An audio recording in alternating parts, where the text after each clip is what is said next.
महासागर न्यूज. आदित्य ठाकरेंच्यामध्ये काय मतभेद आहेत असे की माझ्यामध्ये आणि आदित्य ठाकरे यांच्यामध्ये कसले मतभेद असणार?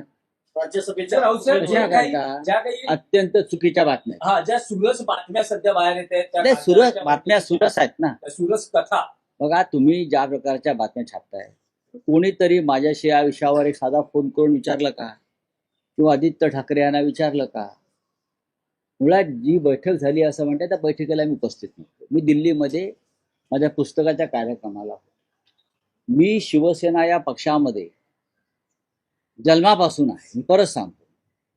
आणि या पक्षामध्ये मी काही राज्यसभेचा खासदार व्हायला आलो नाही, आमदार खासदार मंत्री व्हायला आलो नाही. मी बाळासाहेब ठाकरे यांच्या विचारानं प्रेरित होऊन त्यांचा विचार महाराष्ट्राच्या कानाकोपऱ्यात नेता येईल, उत्तम संघटनेचं काम करता येईल, या विचाराने मी या पक्षामध्ये सतत काम करणारा एक सामान्य शिवसैनिक आहे. जरी मला बाळासाहेब ठाकरेंनी पक्षाचा नेता केला, अनेक वर्ष खासदार केला, तरीही मी स्वतःला एक शिवसैनिक मानतो. माझा दोष इतकाच आहे, मी माझी मतं परखडपणे मांडतो. हे सुद्धा मी बाळासाहेब ठाकरेंकडून तुम्ही खासदार नसाल असं आदित्य ठाकरे म्हटले. मला असं म्हणतोय की या पक्षातलं माझं अस्तित्व, वास्तव्य हे आमदार खासदार आणि मंत्री होण्यासाठी नाही.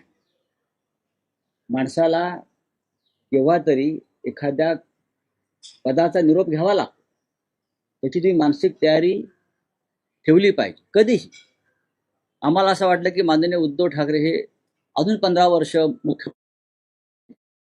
दुर्दैवानं ते त्यांना कमी काळ मिळाला.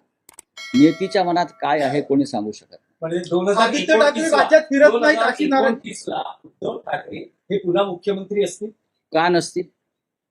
आम्ही त्यांच्यासाठी प्रयत्न करू. आज आम्हाला गरज आहे, आम्हाला सगळ्यांना, आम्ही खासदार आहोत का आमदार आहोत का हे विसरून पक्षावर जे संकट आहे सध्या, फोडाफोडीचं, पळवापळीचं, ते रोखून आम्हाला एक मजबूत संघटन उभं करून पुन्हा एकदा महाराष्ट्रात जनतेसमोर जाणं आणि या सरकारविरुद्ध संघर्ष करणं ही आमची प्राथमिकता आहे. आदित्य ठाकरे राज्यात फिरत नाही अशी नाराजी व्यक्त केली जाते. उद्धव ठाकरे हे पुन्हा मुख्यमंत्री असतील तर या मे मध्ये ज्या विधान परिषदेच्या निवडणुका होत आहेत त्यात उद्धव ठाकरे हे महाविकास आघाडीचे उमेदवार असतील आणि तीच तयारी 2029 ची या मे महिन्यातल्या विधान परिषद निवडणुकीत असेल. एक लक्षात घ्या, माननीय उद्धव ठाकरे जेव्हा 2019ला मुख्यमंत्री झाले तेव्हा ते आमदार होते का? नाही. राजकारण समजून घेतलं पाहिजे, तुम्ही अभ्यास केला पाहिजे. सुनित्राताई पवार डेप्युटी सीएम आहेत, आमदार होत्या का? होत्या का? नाही. आम्ही असं म्हणतो की आमचं यापुढलं सगळं काम जे आहे माझ्यासारख्या कार्यकर्त्याचं, हे पुन्हा एकदा शिवसेनेच्या हातामध्ये संपूर्ण सत्ता यावी, आम्ही सगळे मिळून, आणि नेतृत्व उद्धव ठाकरे यांनी करावं, ही आमची भूमिका आहे.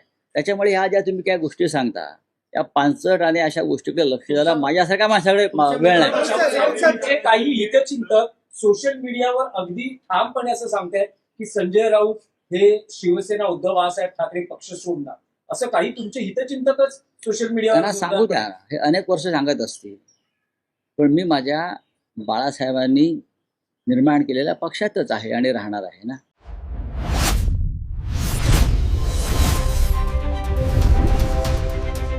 महासागर न्यूज.